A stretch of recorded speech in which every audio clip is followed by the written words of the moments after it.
No Produtor Quer Saber de hoje, nós vamos falar sobre um estudo de mercado do seguro rural no Brasil, mostrando a realidade, como ela é hoje, e o que precisa ser modificado ou melhorado dentro deste processo.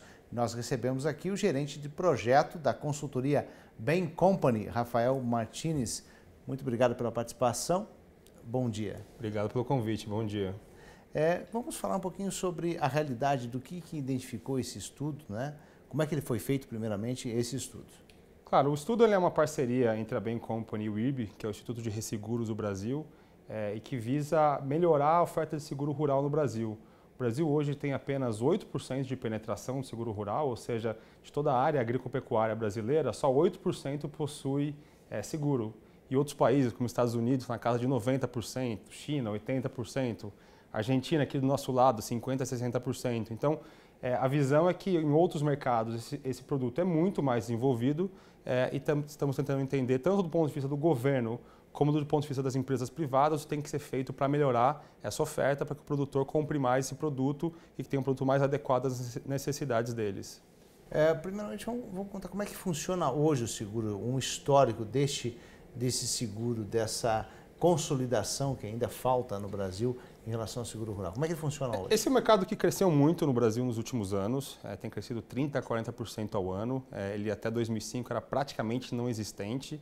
Hoje a gente já está falando de um mercado total do seguro privado, pelas seguradoras privadas, de 1,8 bilhões de reais, então já é um mercado relativamente expressivo, o que mostra que as seguradoras têm investido nisso, mas ainda, de novo, com essa penetração razoavelmente baixa.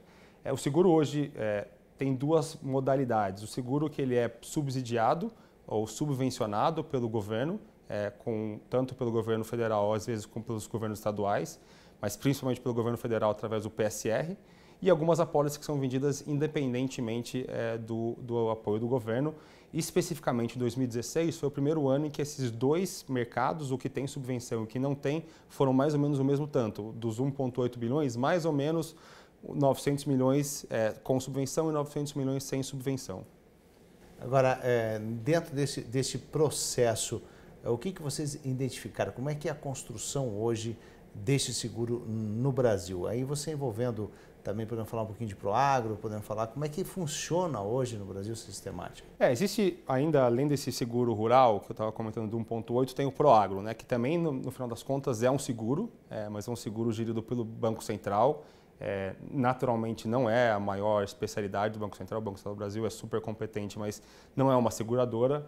Isso até causa alguns problemas para o Proagro, por exemplo.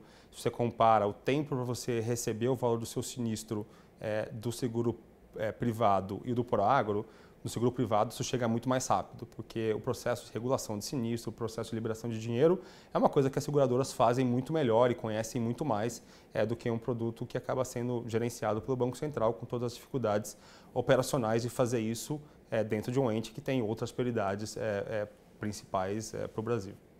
Agora, a gente teve muito problema, né? O produtor teve muito problema com relação àquela venda casada, até teve uma lei justamente para coibir isso, né? Ainda acontece essa venda casada. Isso você acredita que prejudicou um pouco? Qual é a visão que vocês em relação a isso? Isso, no final das contas, foi muito ruim para a imagem do seguro, porque o produtor foi, em muitos casos, com uma venda casada, ou mesmo que não seja obrigado, mas muito incentivado no mínimo, fez com que os produtores se sentissem menos interessados no produto, porque não era uma coisa que era oferecida de bom grado, mas era uma coisa que, para acessar o crédito subsidiado, eu preciso também do seguro. Isso é uma coisa que já tem mudado. Os próprios gerentes dos bancos hoje já conhecem muito mais sobre o produto, conseguem explicar melhor sobre ele e, de fato, convencer o produtor de que ele precisa do produto. Eu, por exemplo, visitei várias cidades no Brasil, entre elas Lucas do Rio Verde. Eu lembro de um produtor que me falou: olha, eu compro seguro de carro, eu compro seguro de casa, eu compro seguro para um monte de coisas, seguro de vida, né? No final das contas, o plano de saúde é um seguro saúde, na verdade, mas eu não compro seguro agrícola porque eu não conheço muito bem o produto, eu tenho uma visão meio ruim.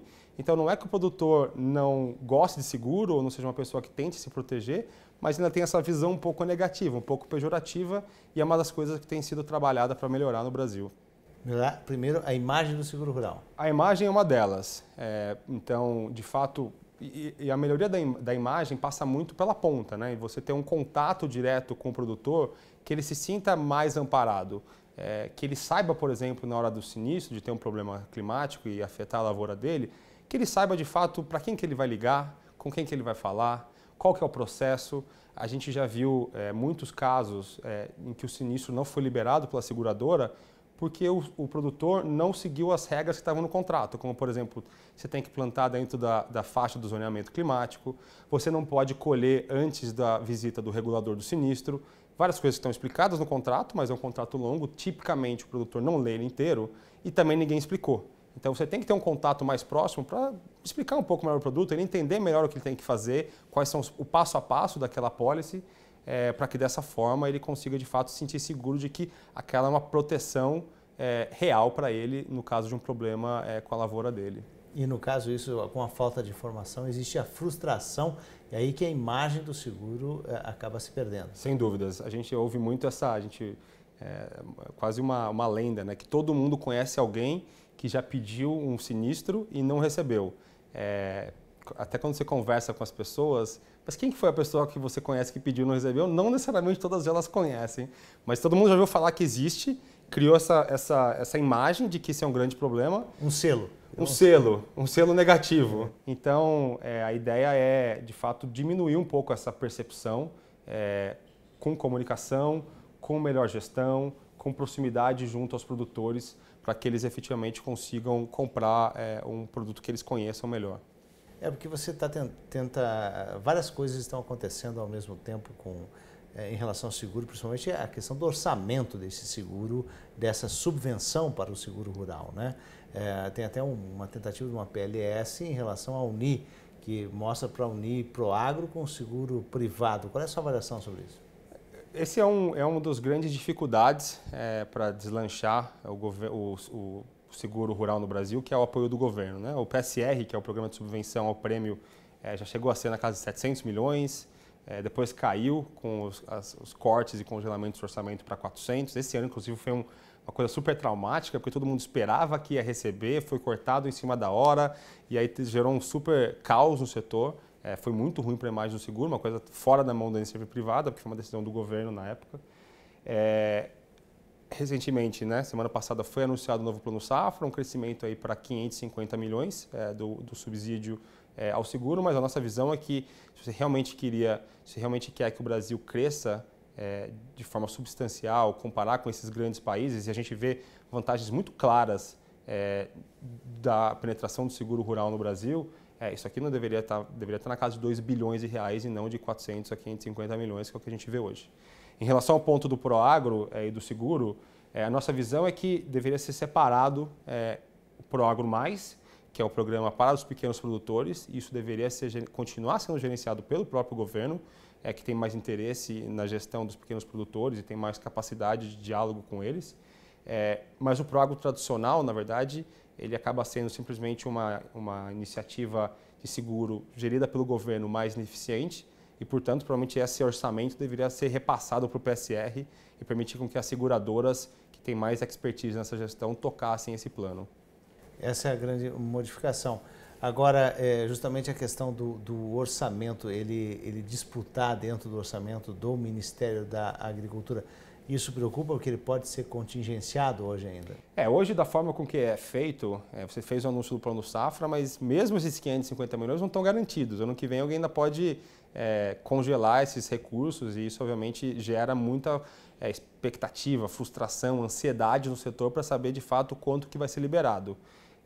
Obviamente, o fato de ter um crescimento do orçamento já mostra que o Ministério entende a importância do seguro agrícola, portanto, já está fazendo um incremento, mas esse incremento ainda a gente acha que poderia ser maior, poderia ser um pouco mais agressivo, tendo em vista a importância do seguro para proteger o produtor brasileiro. Agora, justamente, eles fazem umas relocações, né? Anunciam, puxa do verão para a safra de inverno, quer dizer, isso você descobre um, cobre outro. Como é que se faz essa separação? O cobertor... O ano safra também é diferente do ano do seguro, né? Exato. Tem várias dificuldades aqui, né? Primeiro é que esse é considerado um gasto discricionário, que significa que o Ministério pode mexer bastante nesses valores a quase todo momento. Então, se vai usar de fato com seguro ou se vai repassar isso para outro programa, se vai usar o seguro para o plano, para a safra de verão ou se é para a safra de inverno. Enfim, tem várias prioridades que são definidas com pouca previsibilidade. E eu acho que aqui uma das coisas que a gente enxerga precisa ter um pouco mais de previsibilidade para que o setor saiba o que ele pode contar do governo de ajuda, o que não pode com alguma antecedência, para não ter notícias em cima da hora, como por exemplo aconteceu em 2014. Esse ano também gerou um estresse grande no setor, porque talvez fosse ser cortado de novo, parece que voltaram um pouco atrás, mas ainda tem sempre essa discussão e essa ansiedade. Isso, obviamente, desincentiva um pouco as seguradoras a investirem nesse setor, porque a falta de previsibilidade atrapalha muito a visão da iniciativa privada de conseguir saber o que fazer, né? É aí que está, né? O setor privado é planejado, né? Ele tem um planejamento, você depende de seguradoras e a hora de que ele visivelmente compreende que pode se mexer nesse orçamento, você concorre, você colocou agora justamente, eles estavam querendo cortar até 90%, né? Chegou a isso, né? Exato. Corta, né? Então aí tem que fazer uma mobilização do setor para tentar tirar de outro lugar, né? Isso complica, é trabalho todo ano. Porque, pensa assim, as seguradoras fazem planos de longo prazo, fazem planos de 3, 5, às vezes 10 anos e fazem investimentos em relação a isso. Se você não sabe em maio quanto que vai ser o seu próximo subsídio, porque no meio do mês sai uma notícia de que eles vão cortar 90% do subsídio, obviamente isso gera muita frustração e incerteza na hora de fazer o investimento. Isso complica muito para dentro de todas as linhas, né? Porque as seguradoras não podem investir só em agro. Elas podem pegar o capital delas e colocar em saúde, podem colocar em auto, podem colocar em vários outros produtos. Aí elas acabam se sentindo mais confortáveis em usar o capital dela em outras linhas que o governo não interfere tanto e não fica puxando para cima e para baixo, o cobertor está curto, tira daqui, põe ali, cai 90%, mas depois, na verdade, subiu 30% e fica esse problema todo que ninguém sabe muito bem quanto vai ser o apoio do governo. Tá certo, Rafael Martins, nós vamos fazer um breve intervalo e nós já retornamos com o segundo bloco do Produtor Quer Saber. É um instante só.